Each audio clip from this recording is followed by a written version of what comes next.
The world awoke on Easter Monday to shocking news from the Vatican.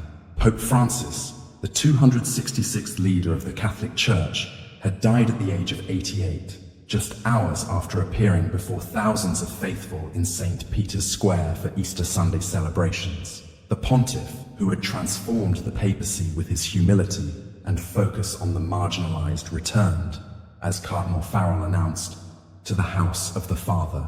Today, we explore the Pope's final hours, the traditions surrounding a papal death, and how Francis, true to his character, changed many of these centuries-old customs. No one could have predicted the sudden turn of events. Just 24 hours before his death, Pope Francis appeared before tens of thousands of Catholics gathered in St. Peter's Square for Easter Sunday Mass. Though visibly frail and in a wheelchair, he blessed the crowds, waving to the faithful as he was driven around the square, pausing multiple times to bless babies brought to him. His Easter message, delivered by an aide while he sat watching, called for peace in Gaza and Ukraine, condemning the great thirst for death seen in global conflicts. These would be his final public words to the world. Just hours later, at 7:35 a.m. local time on Easter Monday, Pope Francis died at the Vatican. The pontiff's health had been declining since February, when he was hospitalized for pneumonia in both lungs, a condition made worse by the partial lung removal he underwent as a young man in Argentina.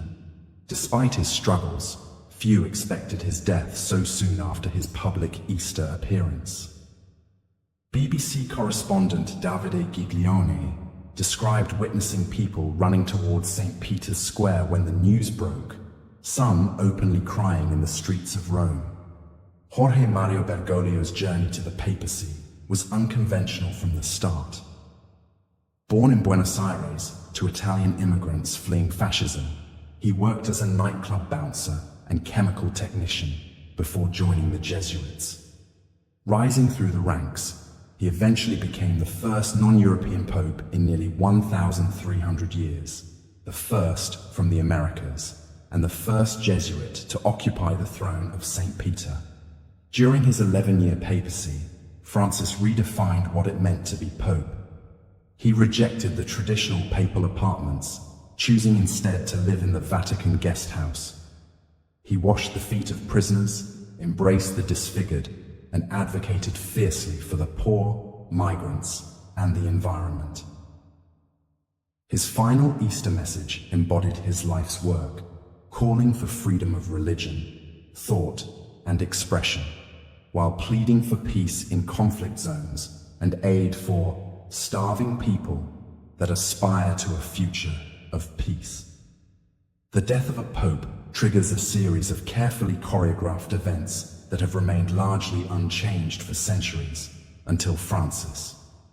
Traditionally, when a pope dies, the Camerlengo, Chamberlain, verifies the death by calling the pope's baptismal name 3 times.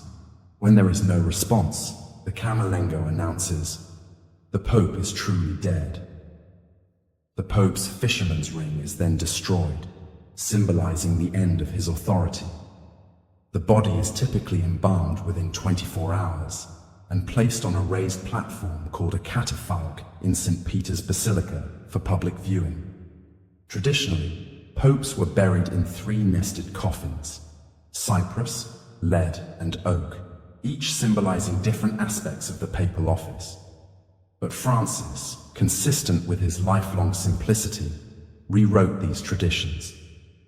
He approved plans for a less elaborate funeral and burial. Instead of 3 coffins, he chose a simple wooden coffin lined with zinc.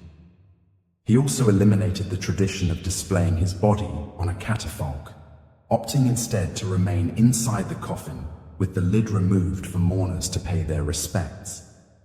Perhaps most notably, Francis will be the first pope in over a century to be buried outside the Vatican. Rather than joining his predecessors in the Vatican grottos beneath St. Peter's Basilica, Francis will be laid to rest in the Basilica of St. Mary Major, one of Rome's 4 major papal basilicas. This choice reflects Francis's deep devotion to Mary, and his desire to remain connected to the people of Rome even in death. The basilica sits in the heart of the city, accessible to all who wish to pay their respects, a fitting final resting place for a pope who constantly pushed the church to go beyond its walls and into the margins of society. As news of the Pope's death spread, tributes poured in from around the world. World leaders, regardless of faith or politics, recognized the profound impact Francis had on global affairs. European Commission President Ursula von der Leyen noted how he inspired millions far beyond the Catholic Church with his humility and love so pure for the less fortunate.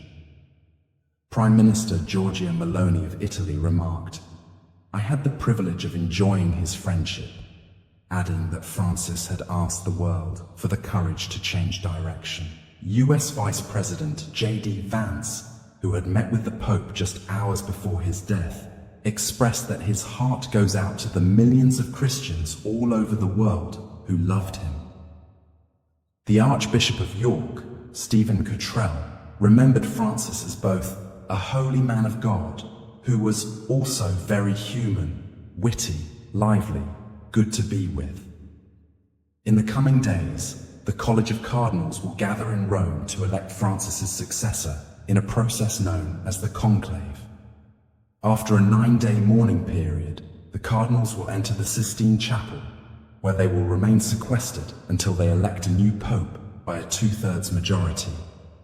When a decision is reached, white smoke will billow from the chapel's chimney, and the famous announcement, Habemus Papam, we have a pope, will ring out across St. Peter's Square. The new pontiff will face the challenging task of following a pope who transformed the papacy and who remained until his final Easter message, a voice for peace, compassion, and care for the most vulnerable. Pope Francis's death during this Easter season and Jubilee year, when millions of pilgrims are expected to visit Rome seeking forgiveness, adds poignancy to an already solemn moment. The pontiff, who famously said he came from the ends of the earth, changed the Catholic Church and touched the hearts of believers and non-believers alike.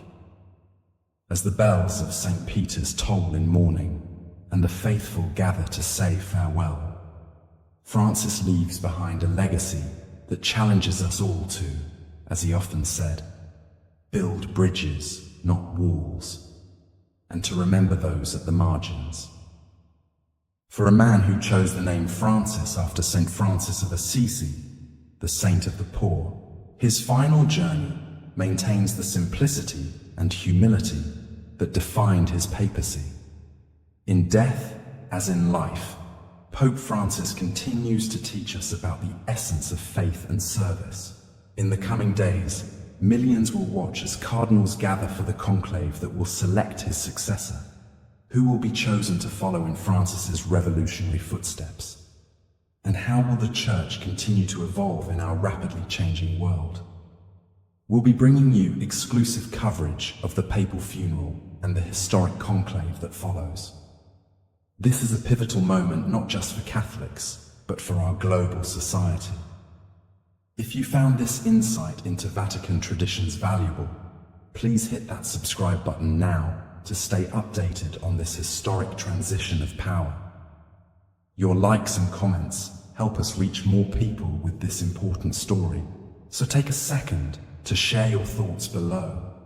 For those who want to go deeper, our channel members get exclusive content including expert interviews with Vatican insiders, historical analysis of past papal transitions, and real-time updates from our team on the ground in Rome. Join our membership today by clicking the join button below.